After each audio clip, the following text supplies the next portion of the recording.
Have you ever been called a helicopter mom? Well, I'll tell you what. Today, on Moms Like Us Do Things Like This, I'm going to redeem that term and tell my own story about when someone called me a helicopter mom. Stay tuned.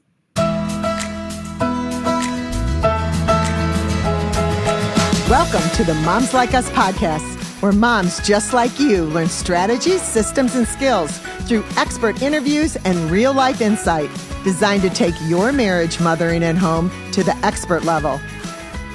Hi, I'm Mona Corwin, your mom mentor and host, author, international speaker, and the founder of the Moms Like Us Academy.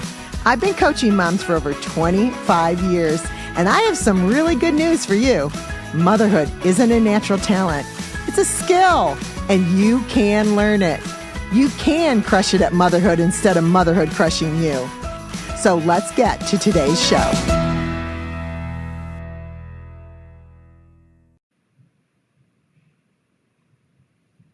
Okay, yes, I have been called a helicopter mom, and if you've been called a helicopter mom, I want you just to settle in because I've got some good news for you. In this culture, girl, you better be a helicopter mom. And you better have like the helmet and the talkie thing and like going over and looking down and seeing what's going on. Because this culture's nuts. Like going and dropping your kid off somewhere, anywhere, a bathroom, a soccer game, a football game, a school, like anywhere you take them, you better know what's going on. We're responsible. And I know, moms like us, we are responsible and we know the things that are going on in this culture. I don't have to tell you how nuts it is. Man, it's cray. But what I am going to tell you is that it's A-OK and you have permission from Mona, the mom mentor, to put your helicopter mom hat on. And I'm going to tell you why. Not just because it's crazy, but because that's what moms like us do. We're paying attention to what's going on with our kids. Now, let's just take school, for instance. I know a lot of you homeschool, so you can apply it to another area. But when you send your child to school, please know that that teacher, she may be awesome and it may be your favorite, your kid, you picked her and you're super excited and your kid, is going to remember her name kind of in a few years. But when it's all said and done, that teacher is not going to be around in 5 years. And any damage that has taken place in that classroom, not by her maybe, but by the curriculum or anything else, you're going to have the fallout. You're going to have the stuff to deal with. Now, you're going to have the good stuff too. She's great and everything goes well. Awesome. But you'll get to know that because you'll be paying attention. We have to pay attention. There's a phrase out there in the world, and I really don't like it. And I'm just going to be really bold and say, don't say it around me because I'm going to tell you. It does not take a village to raise a child. It takes a family. A family. Now, granted, it takes, you're going to take your kid, there's going to be Sunday school, and you've got teachers and coaches and stuff like that. Yes, they input into your children. But they are extracurricular. They're off of the beaten path. They're like accessories. They are not the main game. And in the battle for our children, we have to be in the game. It takes a mom, a dad, aunties, uncles, grandmas, grandpas, really close friendships. Yeah, that's who it takes.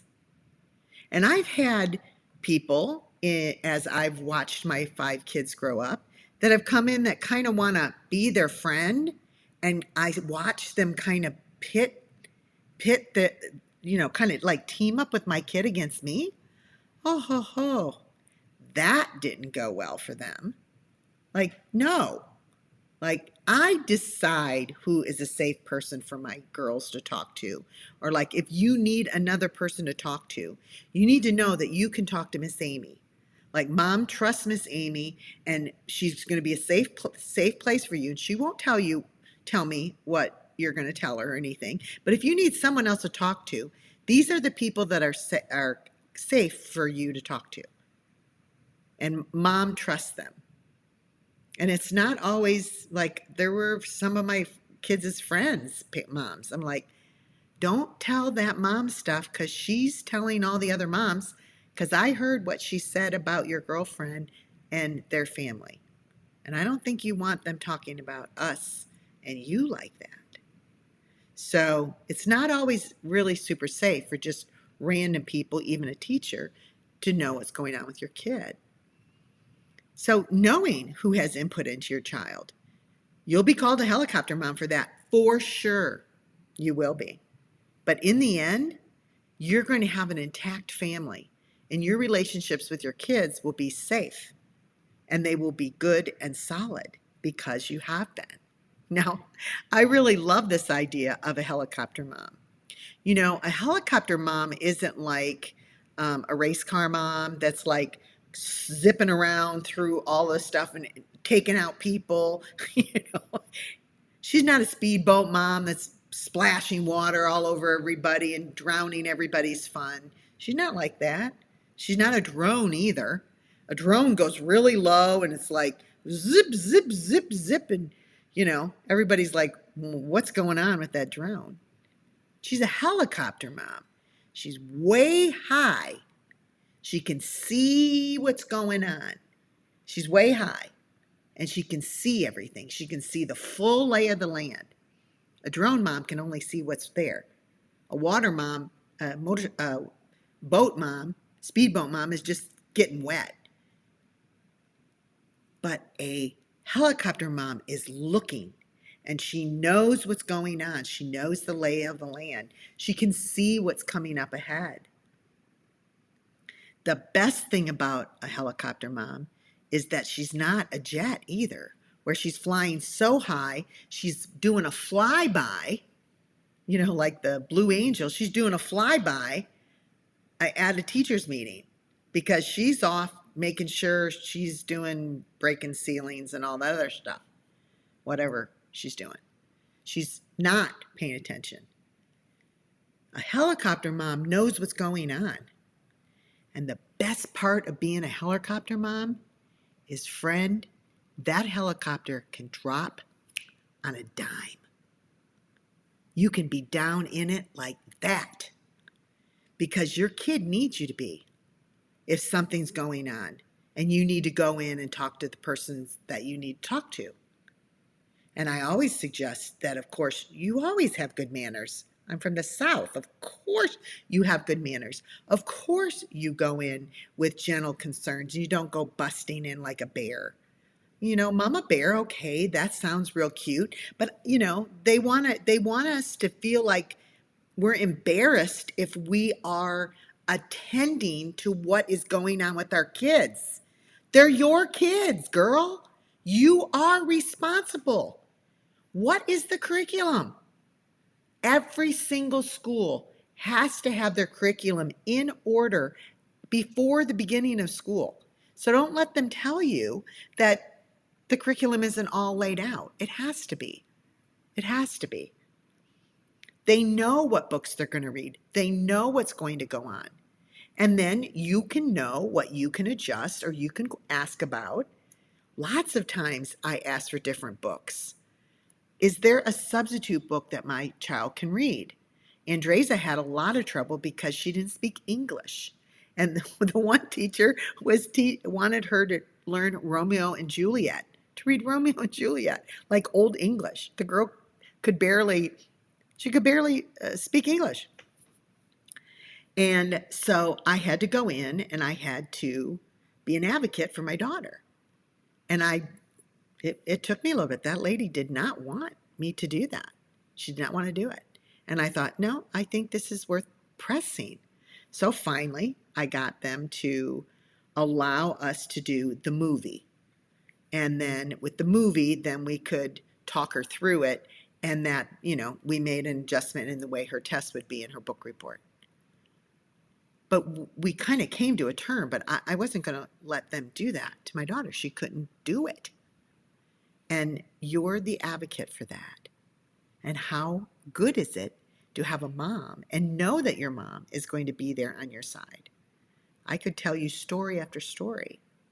And let me tell you one story. Wait, I'll just save that for the end. One of the things you will love to know is that there are laws in place. There's the Federal Parental Rights Act, and you have rights in your school system at the federal level. So it covers all states, all cities, all counties, all school systems, and you have rights, and you need to know what they are so that when something goes up, you can do something about it. If you DM me, or if you contact me, or maybe it'll be in the notes on this yeah, I'll put a link in the show notes for you on this so that you can get those. Even if you homeschool your kids, it's a really good idea to know what the rights are when it's educating our kids.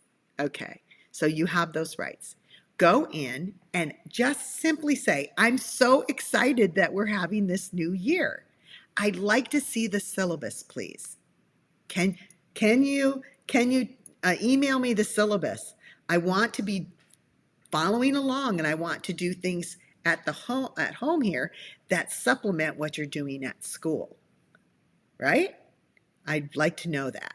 Just like you would ask for a calendar. So when you go to make your, they'll say, well, what do you need it for? Well, I want to know because I want to do stuff here at the house to match it. And also, if we're planning a trip or something, I'd like to know if there's a big book report or if there's a special project that's coming up so that I can adjust our schedule to fit the school's schedule and the big projects that are coming out, because she's going to love those, right? You can see the syllabus. If they will not let you see the syllabus, you have a problem.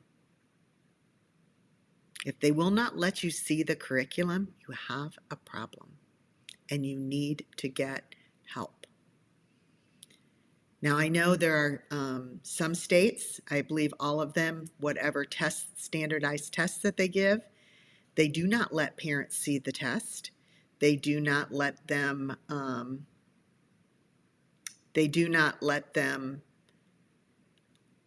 know what's on the test, and the teachers can get in big trouble if anyone knows what's on the test. This is a really, really scary thing, and I don't know what's going to happen with it, but it's been like this for a really long time, and I think people are trying to do something about it now because some of the questions are inappropriate. Go figure. But back to our helicopter mom. So the story was I was called a helicopter mom. And I had kind of gone round and round at the school board with a couple things. This was back in the 80s. No, not the 80s. 90s. Sorry, in the 90s. And I kind of gone back, me and my friends, we were going to school boards then too. And we had gone over and over about something, and this teacher knew it. And so when I went in and I said, I'm not okay with this, it was an article, and she wanted, I was in the right. Just, you don't need to know exactly why. But she wasn't willing to help me with it. And so she said, it's really not helpful to your child if you are always hovering over them in all of this. They need to learn to do this on themselves and talk to me about the stuff themselves. And I just said, okay, he's 12, and this is an issue that is an adult issue. And I need to have a conversation with you. And I am not keeping my child at all from growing. And she said, well, helicopter moms will be helicopter moms. And she said it really kind of snooty. Well, back then, I might not have been, I might have not gone through the entire Virtue Project, which, if you don't know about the Virtue Project, it's part of the Academy, the Moms Like Us Academy, and it's amazing. I may not have been fully through the Virtue Project, and, I might have just had a little bit of a temper problem for sure.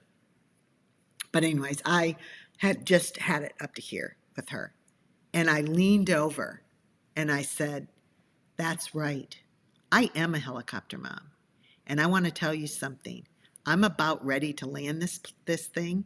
And when I do, you might want to step back because these blades are sharp. Okay, so. Oh, yeah, it didn't go well. But you know what? She knew that I wasn't a mom to be messed with. I didn't need her approval. I didn't need her to like me. I needed her to do what was right, and what was right was what I was asking for. So, as a mom, just know it's okay to be called a helicopter mom because you're responsible. It's your job. It's your child. And we got way away from just saying, hey, this baby that I've had for 6 years, 7 years, and I've been taking care of and making sure it didn't die here, and you just go ahead and do whatever you think is good. I trust you. You've been out of college, I don't know, a year, or you've been out of school for 30 years. You don't have full reign over my child. You are not their authority. I am. And so I think it's time for us to re-grasp and just grab a hold of the name Helicopter Mom and just revive it because I think it's a really good thing. Okay, that's it. I hope you've enjoyed this episode. Moms like us, we got to do things like this because, girlfriend, those babies are yours and you're responsible for them. And don't let anybody ever tell you that you're a helicopter mom because now you know the story and you know a really good saying to handle it. All right, that's it for now. I'll see you on the next episode of Moms Like Us Do Things Like This. Bye for now. Hi, I hope you liked this episode of the Moms Like Us show. And if you did, I hope that you'll share it. You'll share it with another mom friend because Moms Like Us do things like this. I also hope that you will check out the Moms Like Us Academy, where we take ideas like we've been talking about on the show, but we go deeper. We just don't get inspired and think, ooh, that's a really good idea. I think I want to try that. We actually learn how to do these things and why we need to. And then you know what? You have Mona, the mom mentor, and other master moms that teach the master classes in there. They come alongside and we don't leave you alone. We help you implement and really, truly change your mom life into the mom life you've always wanted to have because motherhood isn't a natural talent. It's a skill, sweetie, and you can learn it. So go and check out the Moms Like Us Academy today and find me when you get there and say hi. Bye.